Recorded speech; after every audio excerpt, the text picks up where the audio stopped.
Bueno, buenos días, buenas tardes, buenas noches.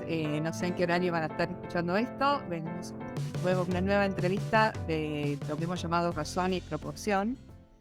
Y hoy vamos a estar entrevistando al doctor Haroldo Bizán. Él es geólogo, es investigador principal del CONICET y estudia un tema muy interesante, complejo, pero que él lo hace muy fácil para entender, que es paleomagnetismo. Así que bueno, empecemos ya la charla. Hola, ¿qué tal, Haroldos? Hola, ¿qué tal? Buenos días a todos. Y bien, Bueno, comenzamos. Yo creo comenzamos. que todos sabemos que la Tierra tiene un campo magnético propio. Es decir, si uno cuenta con una brújula que funciona bien, va a ver que la aguja de la brújula se orienta, ¿sí?, según la dirección sur-norte. Pero ¿cómo se origina ese campo? ¿Cómo se genera ese Sí. campo?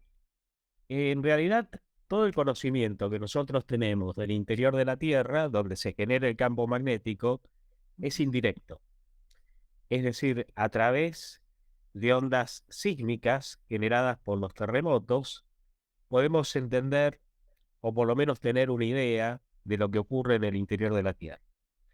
Los terremotos no solo generan ondas de superficie, que son las destructivas, sino que también generan ondas de cuerpo que atraviesan toda la Tierra. Y como la luz, se refractan, se reflejan cuando se cambia de medio. Por otra parte, hay ondas que se denominan P, que atraviesan todos los materiales, mientras otras que se denominan S, que no pasan por fluidos. Entonces tenemos así la posibilidad de saber, ¿sí?, cómo es el interior de la Tierra de una manera indirecta.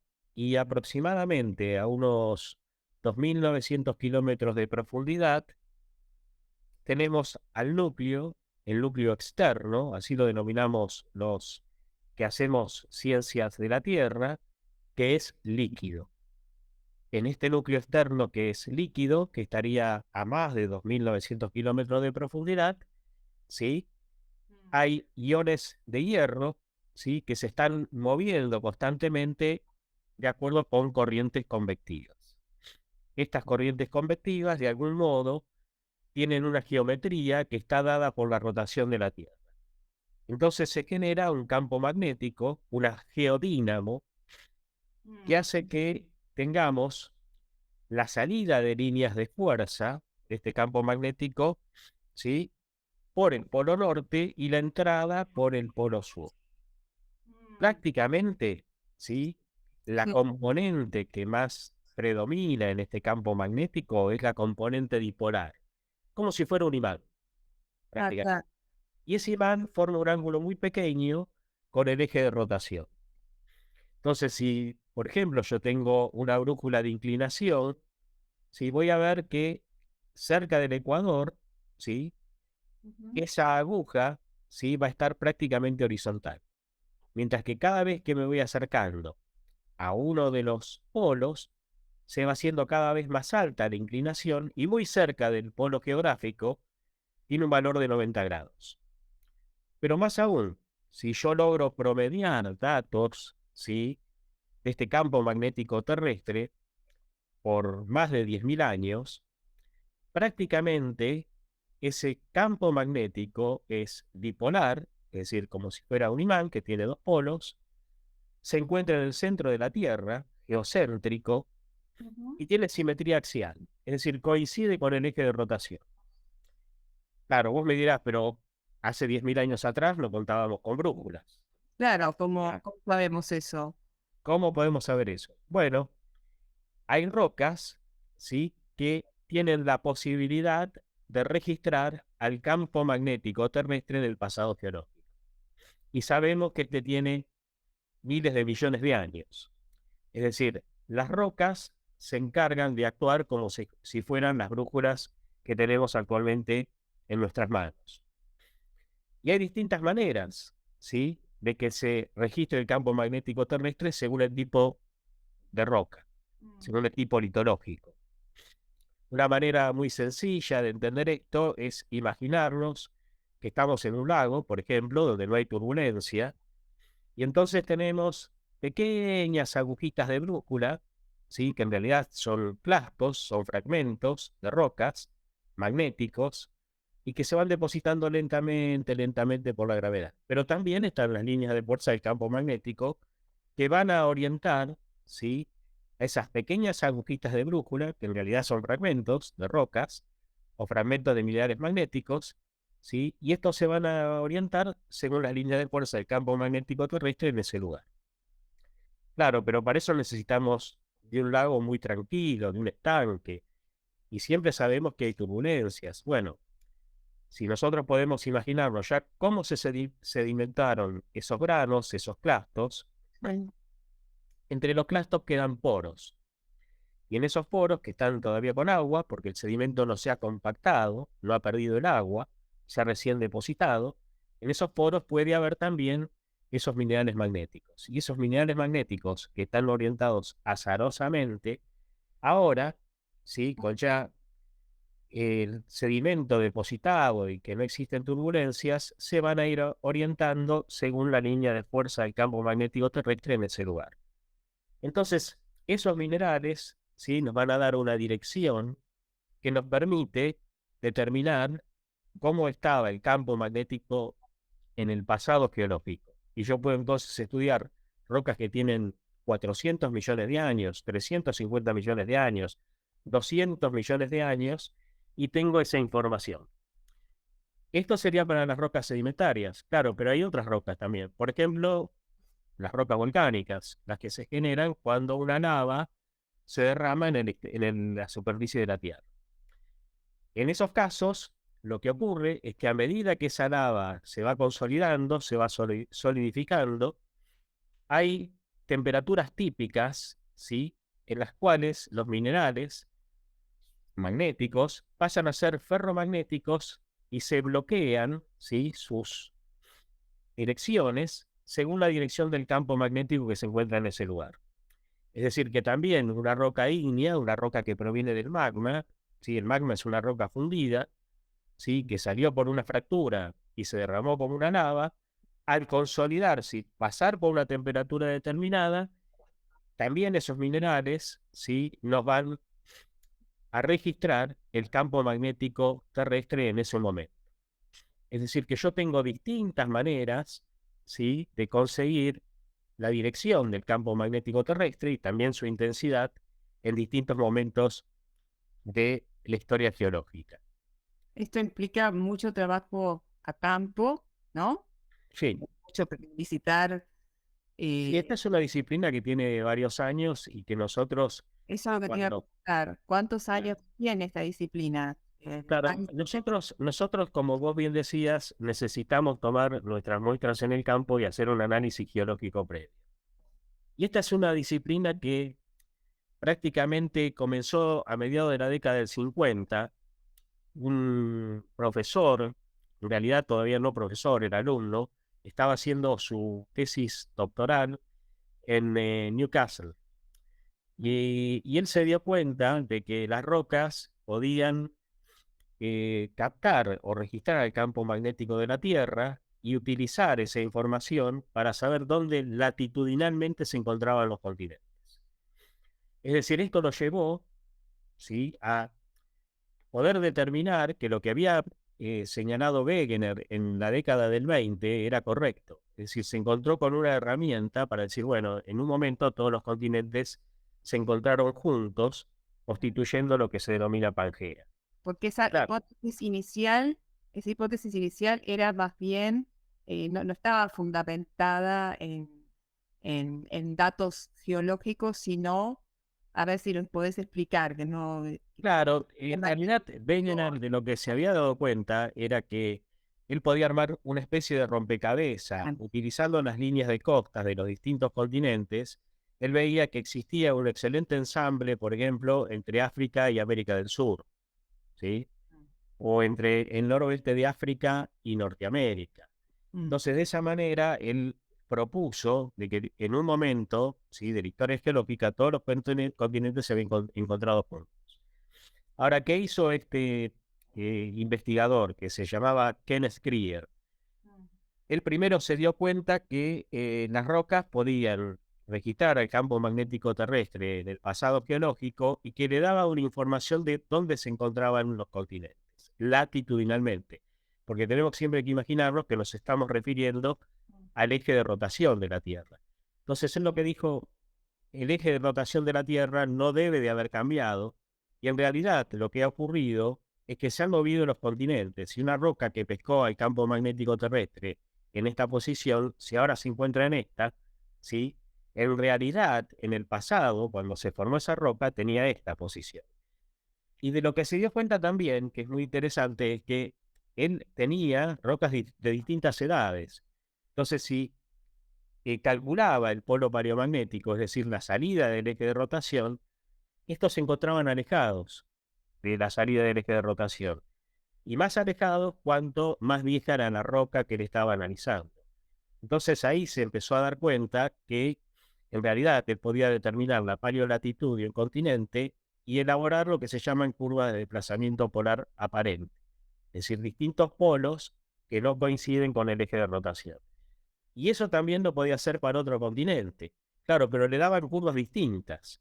Ahora, si él juntaba las curvas, los continentes se ensamblaban tal como lo había dicho Vega. Entonces, fue un golazo, fue extraordinario lo que hizo este señor Kenneth Krier. ¿Y vos no llegaste a conocer a Kenneth Greer? Sí, sí, sí. Tuve la suerte de conocerlo y me sonrío por la anécdota que te voy a contar. Él vino para un congreso y yo estaba en mi oficina y entonces viene un colega y me lo presenta y me dice, Kenneth Krier, Haroldo Bizán, y le dice, mira, Haroldo, obviamente en inglés, le dice, no cree en el paleomagnetismo, trabaja con paleomagnetismo, pero no cree en el paleomagnetismo. Y Kenneth me dice, bueno, yo tampoco creo en el paleomagnetismo. Dice, porque cuando yo empecé, estaba todo por decirse, era mucho más sencillo. Ahora es muy difícil determinar si una roca no está remagnetizada. Yo siempre digo que todo está remagnetizado si no se demuestra lo contrario. Y efectivamente, esta es una herramienta complicada porque uno tiene que pensar que una vez que esa roca adquirió esa remanencia magnética, pasan otras historias geológicas. Es decir, desde el momento en que la roca adquirió esa magnetización, ¿sí? Hasta que nosotros vamos al campo, tomamos la muestra y la medimos, ocurren una serie de procesos geológicos que pueden de algún modo borrar, ¿sí? La información que tenían o la puede borrar parcialmente. Por ejemplo, supongamos que tenemos unas rocas que están todas dispuestas de una manera y que tienen una magnetización determinada y resulta que sobreviene un proceso magmático, es decir, asciende ese líquido, que es una roca fundida, muy caliente, y pasa por las temperaturas, ¿sí? A las que yo te decía, que las rocas adquieren esa magnetización. Si ocurre eso, la magnetización que está en las rocas previas, ¿sí? Se va a borrar, tal vez totalmente o tal vez parcialmente, y se van a ir adquiriendo otras magnetizaciones. Existen pruebas para que yo pueda determinar si ese proceso magmático borró completamente o no la información previa. Pero también es importante tener en cuenta lo que le ocurre a las rocas, ¿sí? Después de que se forman. Las rocas cuando se forman, se depositan todas horizontalmente. Ese es uno de los principios de la estratigrafía, de la horizontalidad original. Ahora, después esas rocas se deforman, ¿sí? Y adquieren procesos de deformación que son complejos. Entonces yo tengo que evaluar cómo es la deformación de la roca para poder llevar, ¿sí? A la posición que tenían esas rocas originalmente y justamente el vector magnético restituirlo a esa posición original, a esa pared horizontal que tenían las rocas. Por eso se dice que el paleomagnetismo es complejo y Chris Otis, que es una persona muy reconocida por sus paleoreconstrucciones, yo creo que todos los que entran a Google y ponen Scottish se van a encontrar con todas las reconstrucciones del pasado geológico, algunas incluso estéticamente muy bonitas y con música.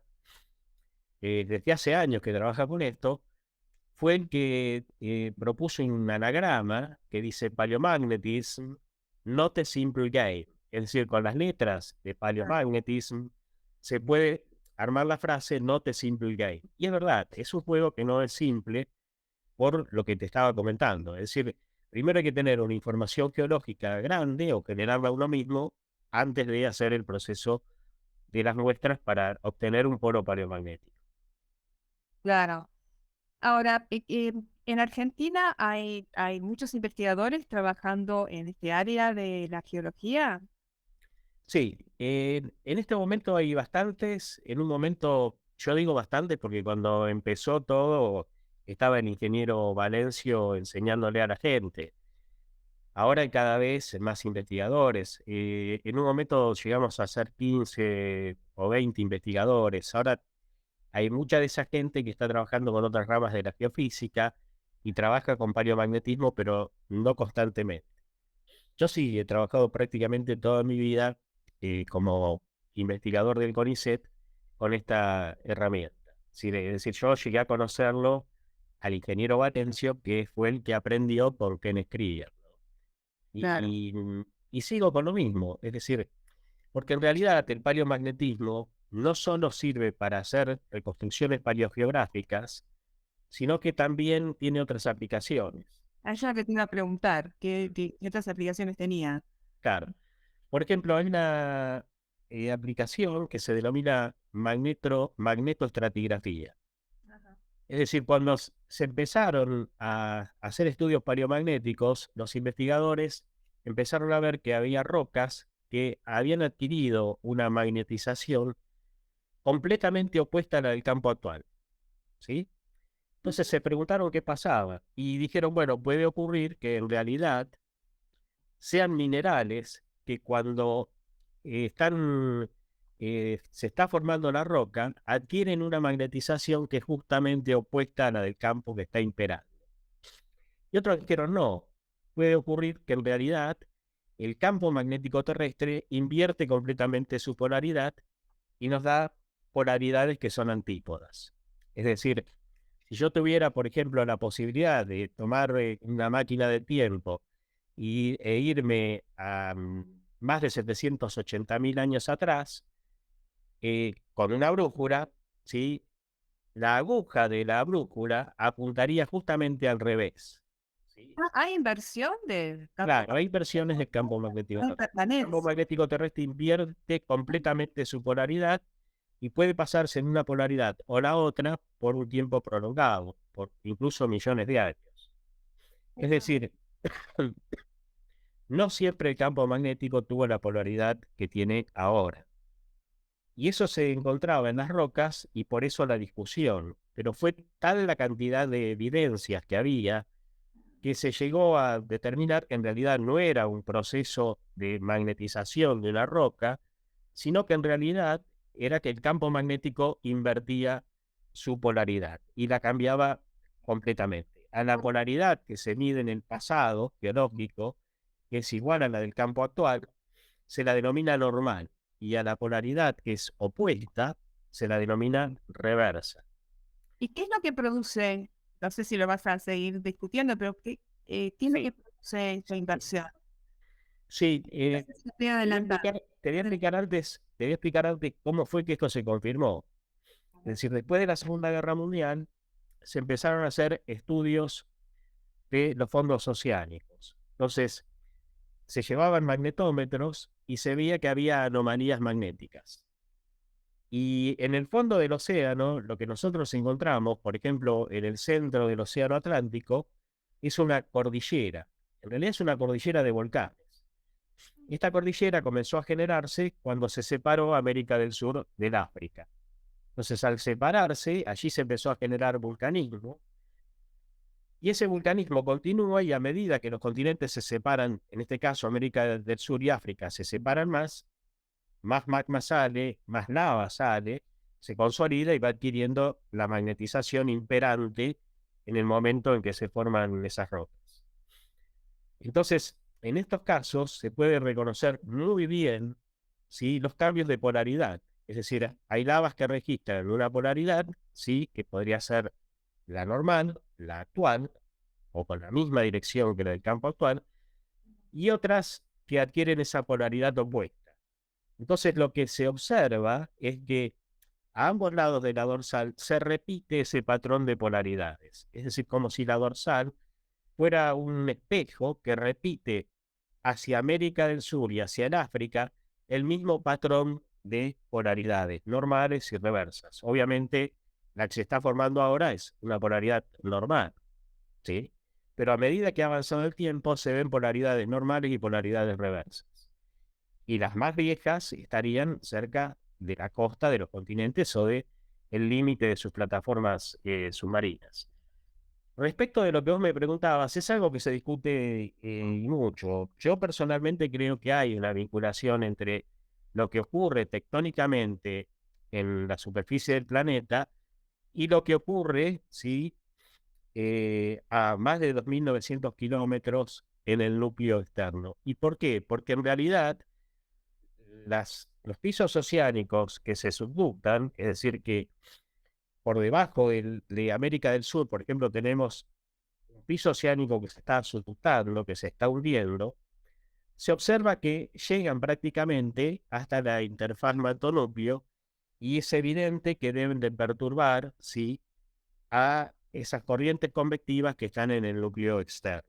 Y es muy probable que esto sea, ¿sí?, lo que provoca las reversiones.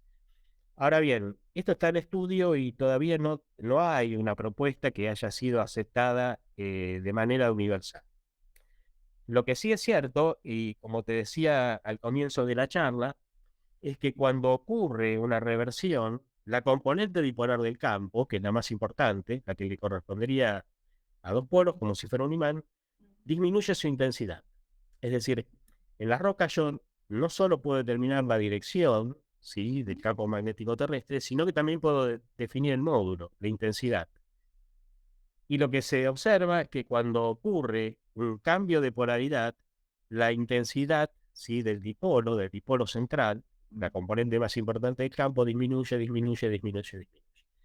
Entonces, hay una propuesta que dice que cuando ocurre esto, nuestro escudo magnético, que lo tenemos protegiéndonos de los rayos solares y de los rayos cósmicos, se desvanece.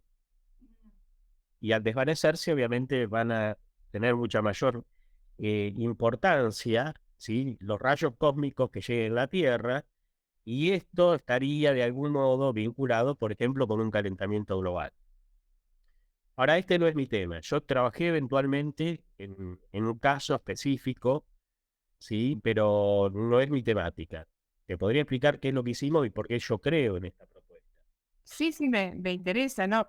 No, entrar en el tema del cambio climático es más complejo de lo que muchos pretenden que sea, ¿no? Ya sea los que lo niegan como los que piensan que todo... No es tan simple. No es tan simple y puede haber otras componentes. Claro, pero me gustaría saber tu experiencia, sí. Sí, hace unos años atrás, un profesor ya jubilado que vive mejor dicho, pasa gran parte del año en Claromecó, me invitó a hacer un trabajo. Y resulta que hicimos un estudio de magnetoestratigrafía al lado del faro de Claromecó, en una barranca, donde se pueden reconocer muy bien sedimentos que son continentales, ¿sí? Son depósitos eólicos que se han edafizado, se han convertido en suelos, ¿sí? Y de pronto, en un momento, aparecen depósitos marinos. Es decir, depósitos marinos con fósiles marinos, completamente distintos de los depósitos eólicos edafizados. Es decir, que hubo una ingresión marina. ¿Mm? El mar se encontraría a más de 7 metros y pico, ¿sí?, en Claromecó durante ese momento cuando se generaron los depósitos marinos. Claro, ¿qué ocurrió? Y si uno se pone a estudiar un poquito, ve que primero esas rocas tienen una edad de cerca de 120.000 años. Y a los 120.000 años está registrada una desglaciación en todo el mundo. Es Ujú. decir, desaparecieron las masas de hielo y el agua, ¿sí?, que aumentó el nivel del mar, ¿sí?, transgredió los continentes en el caso de América del Sur. En el caso de América del Norte hubo un rebote isostático, así que no podemos ver el mismo panorama. Pero aquí, como no hubo glaciares continentales, el agua transgredió a los continentes, hubo una ingresión marina, y eso ocurrió a los 120.000 años. Se denomina a ese evento MIS 5, es un estadio isotópico 5 que nos marca una desglaciación y una ingresión marina en las costas de América del Sur. Pero por otro lado, ¿sí?, lo que nosotros reconocimos en este caso es que cambiaba la polaridad el campo magnético terrestre. Claro, la bibliografía nos indica que también a los 120.000 años existió un evento, ¿sí?, geomagnético que se denomina evento geomagnético Blake, donde el campo cambió la polaridad, pero por muy poco tiempo, y luego volvió a la polaridad actual. Y eso quedó registrado, y nosotros lo pudimos registrar en este perfil de Claromecop. Es decir, que hay una coincidencia entre una ingresión marina y un cambio de polaridad. Entonces, a mí esto me hace sospechar que esa propuesta que dice que cuando disminuye la intensidad del campo magnético y perdemos esa armadura magnética que tenemos, ¿sí?, entran rayos cósmicos, aumenta toda la irradiación que recibe la Tierra, y esto genera entonces, ¿sí?, un calentamiento global, un descongelamiento y una ingresión del agua, ¿sí?, de mar hacia los continentes. ¿Sí? Es decir, que habría una relación. Yo no he estudiado qué pasa, por ejemplo, con las intensidades del campo, que sería lo que me faltaría para comprobarlo fehacientemente, pero no eran las rocas adecuadas para hacer este estudio. Ahora, acá en el país hay gente que ha estudiado esto, que lo sigue estudiando, que trabaja con datos de distintos lugares del mundo y que te puede dar una charla, podés tener una charla mucho más rica o con más elementos para poder determinar qué es lo que ocurre cuando se genera una reversión, ¿sí?, y qué pasa con el clima en el planeta. Eh, Te pasaba la otra vez unos datos como para que te contactaras con estas personas. Es decir, en realidad yo creo que el proceso de cambio climático, calentamiento global, o todo aquello que esté en relación con el clima, está manejado por más de un factor, que no solo es una cuestión antropogénica, y que habría que hacer un estudio mucho más amplio, tener en cuenta lo que te estoy comentando. En este caso, obviamente, no es la acción humana la que estaría generando un calentamiento global. Y creo que vale la pena tener en cuenta todos estos procesos. Lo cual hace todo más difícil, porque ya no dependería de si se frenan grandes procesos industriales o si se deja de tener ganadería y todo eso que se ha dicho, que podría vincularse con el calentamiento global, pero que en este caso, si esta componente es importante, ¿sí?, todo lo demás sería de una importancia relativa, pero no tan primordial como se ha dicho o se ha postulado, ¿no? Claro, sí, tengo en la agenda los nombres que me pasaste, que son dos investigadoras con las que vamos a charlar, porque este tema, a ver, genera mucha fascinación, genera también como explicaciones muy simples y creo que hay que hablar con los expertos. Y en ese sentido, hay una pregunta que te quiero hacer sobre la carrera de geología. ¿Cómo la estás viendo en Argentina? ¿Hay interés por la carrera? ¿Hay estudiantes? Eh, ¿O es una carrera que pocos eligen? ¿Y qué esperan de la carrera los que lo eligen? Sé que me estoy yendo un poco del tema, pero me parece que Sí, sí, es importante lo que así. Lo que se ve a lo largo del tiempo es que hay momentos en que aumenta el número de alumnos, luego disminuye, aumenta. Y muchas veces está esto relacionado con lo económico. Lo económico entre comillas, porque hay muchos alumnos que vienen y te dicen, yo vengo por vaca muerta, directamente. A mí un alumno me dijo, yo vengo por el petróleo, no me interesa nada más. Y digo, bueno, pero tenés que hacer toda la carrera para llegar a ser geólogo. Claro. Y en la carrera te vas a encontrar con paleontología, con petrografía, que son rocas, hasta que vos puedas tener un conocimiento general, ¿sí? Para poder incursionar en el petróleo. Y como yo te lo explicaba para mi disciplina, el conocimiento geológico general es fundamental para después encarar cualquiera de los otros campos, cualquiera de las otras disciplinas que se encuentran dentro de la geología. Pero sí, está estrechamente vinculado con lo económico. Si nos va bien con la explotación petrolera, yo me voy a dedicar a estudiar geología. Y si no, hago ciencias económicas. Es así. Sí, Es sí. decir, es fluctuante. Ah, Eh, y sí, en estos momentos, como apareciera que ocurre con otras carreras, ha mermado el número de alumnos. Yo creo que tiene que ver también lo que ocurrió durante la pandemia. Es decir, pero es muy dependiente de qué es lo que se dice a través del periódico, a través de los medios, ¿sí? Que es atractivo para económicamente tener una profesión redituable. Entonces, dependemos mucho de eso.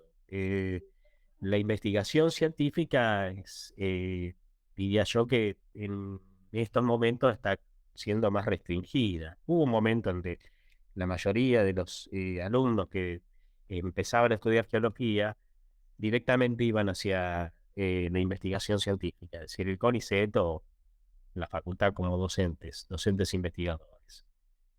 Pero es fluctuante esto.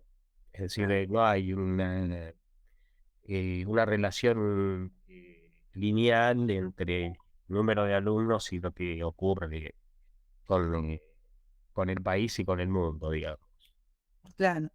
Ahora, otra cosa que hablamos fue que vos interactúas mucho con físicos.